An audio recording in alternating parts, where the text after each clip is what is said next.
ഈശോ മിശിഹായ്ക്ക് സ്തുതിയായിരിക്കട്ടെ. കുഞ്ഞുനാളിലെ മുതൽ മാർച്ച് മാസം 1-ാം തീയതി മുതൽ വണക്കമാസം ചൊല്ലുക എന്നുള്ളത് എൻ്റെ അപ്പച്ചൻ വീട്ടിൽ നിർബന്ധമാക്കിയിരിക്കുന്ന ഒരു കാര്യമാണ്. അങ്ങനെ ആയിരിക്കണം ചിലപ്പോൾ യോസേപ്പിതാവിനോട് എനിക്ക് കൂടുതൽ സ്നേഹവും ഭക്തിയും ഒക്കെ വളർന്നു വന്നത്.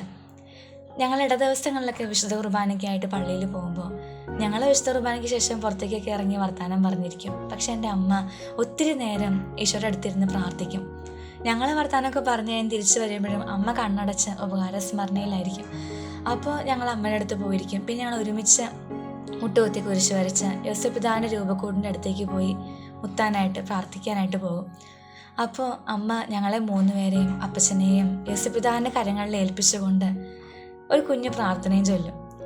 ഇന്ന് ഞാൻ ചിന്തിക്കുമ്പോൾ യോസേപ്പിതാവിൻ്റെ നാമത്തിലുള്ള സന്യാസിനി സമൂഹത്തിൽ ചേരാൻ വേണ്ടിയിട്ട് എൻ്റെ അമ്മയിലൂടെ ദൈവം എന്നെ ഒരുക്കുകയായിരുന്നു എന്നുള്ള വലിയ അത്ഭുതമാണ് എനിക്കിന്ന് തോന്നുന്നത്. മറ്റൊരു സംഭവം ഞാൻ ഷെയർ ചെയ്യുകയാണെങ്കിൽ, ഒരിക്കൽ ഞാൻ മംഗലാപുരത്തേക്ക് യാത്ര ചെയ്യാണ് ട്രെയിനിൽ. അപ്പോൾ ജനറലിലാണ്, ഞാൻ തനിച്ചാണ്.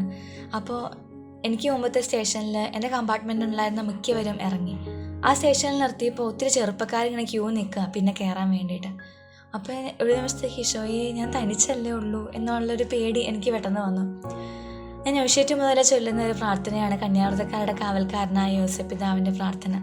ഞാൻ കണ്ണടച്ച് അപ്പോൾ ആ പ്രാർത്ഥന ചൊല്ലി. അത് കഴിഞ്ഞപ്പോഴത്തേക്കും അവരെല്ലാവരും ഇങ്ങനെ ഭയങ്കര റഷായിട്ട് എല്ലാവരും കയറി.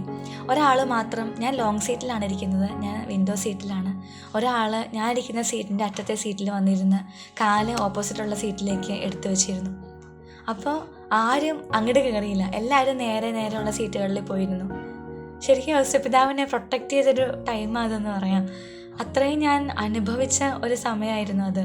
അങ്ങനെ ഒത്തിരി അനുഭവങ്ങളിലൂടെ യോസേപ്പിതാവിനെ പ്രൊട്ടക്റ്റ് ചെയ്യുകയും യോസേപ്പിതാവിൻ്റെ മാധ്യസ്ഥ സഹായം എനിക്ക് അനുഭവപ്പെടുകയും ചെയ്തിട്ടുണ്ട്.